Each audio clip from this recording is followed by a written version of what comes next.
Sir, I'm General Sylvester from Universidad de Manila, and I'm taking up mass communication. And so, as a media practitioner, and you as involved in the politics, and me as a youth who is early involved in the politics, actually, I just attended a Picos Machine seminar at Nakabuyaw, Laguna. So, kasi po... Galing ako doon. Galing po kayo doon. Nice seeing you po, sir, again. Tapos po, Hindi mo naman ako nakita doon, iba. diba, sir? PR ka talaga. Ayun po, sir. Kasi po yung media and the politics were on a different poles po. So, parang, we are in the same arena, pero yung arena nagiging battlefield. So, what is your, ano yung perception nyo kung bakit ganun po yung, bakit laging magkasalungat yung media when in fact media aims for transparency in the government while government aims to reach the public through the use of media. And my other question is that PR has been a marketplace for the politician kasi nagpa-prove po kami ng topic namin sa thesis, which is dapat po PR in politics, pero sabi ng prof namin is masyado ng gas-gas yung PR in politics. So in related to that, paano naging marketplace yung PR to give a brand to the Picos Machine po, sir? Okay, first of all, bakit galit ang gobyerno sa media at PR? Okay, ganito. For the most part, merong relasyon na makakarakterize ng hostility, no? Between government officials on the one hand and media on the other. Bakit? Kasi maraming pag-iisip, no, na ang media dapat taga-report ng good news. Okay? Nag-agree ba kayo doon? Bilang PR professionals in the making, you have to understand na ganyan ang pananaw ng magiging mga boss nyo. Alright? And that's one of my biggest problems. Whenever a negative report comes out in the media, my bosses come down hard on me saying, bakit tayo naaway? May ginawa ka ba sa kanila? Ganyan. And I keep telling them, there is only one sure way to get good coverage. And that is to do good things. Okay? If you do good, they will cover. Alright? If you do good, and you maintain clear and open lines of communication so that the media is always given accurate and relevant information, then you will get good coverage. But a lot of the people don't, a lot of the bosses don't understand that. There is a lot of hostility. Pangalawa, it is wrong to think of the media as a mouthpiece.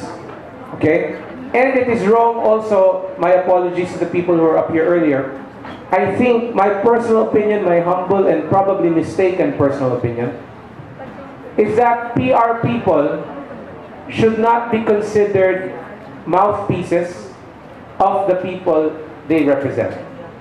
And PR professionals should not consider themselves as the motive force behind organizations.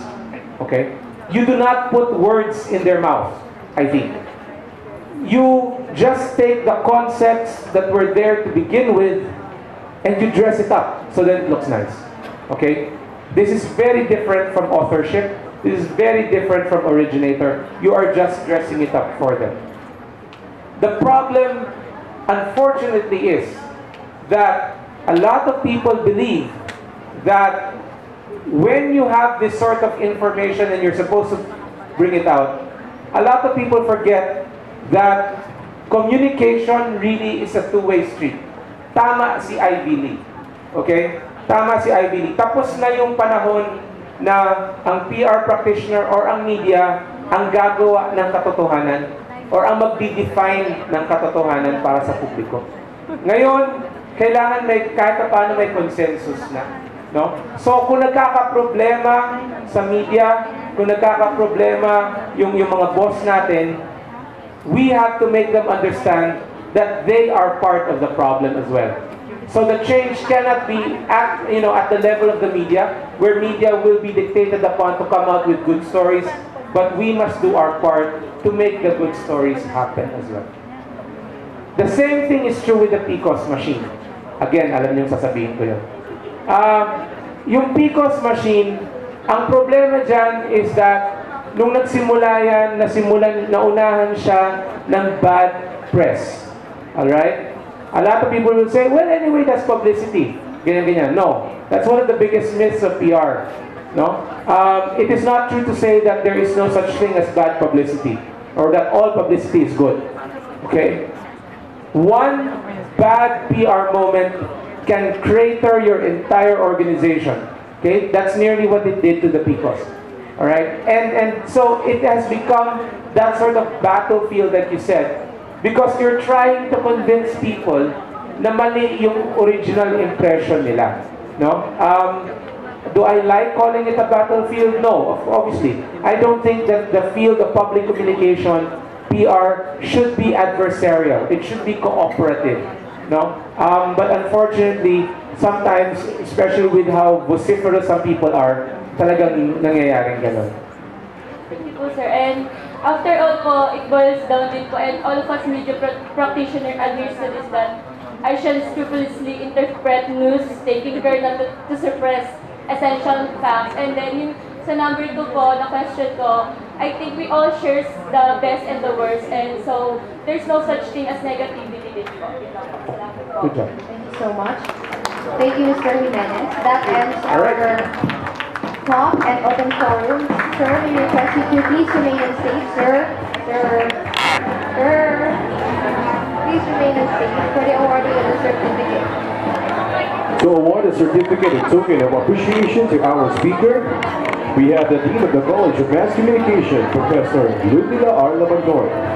Professor Overseer and Advisor of JPRPP, Professor Roel S. Ramirez, APR. President of JPRPP, Mr. A.J. Sebastião, and the Chair of this year's National PR Conversity, Ms. Janessa King.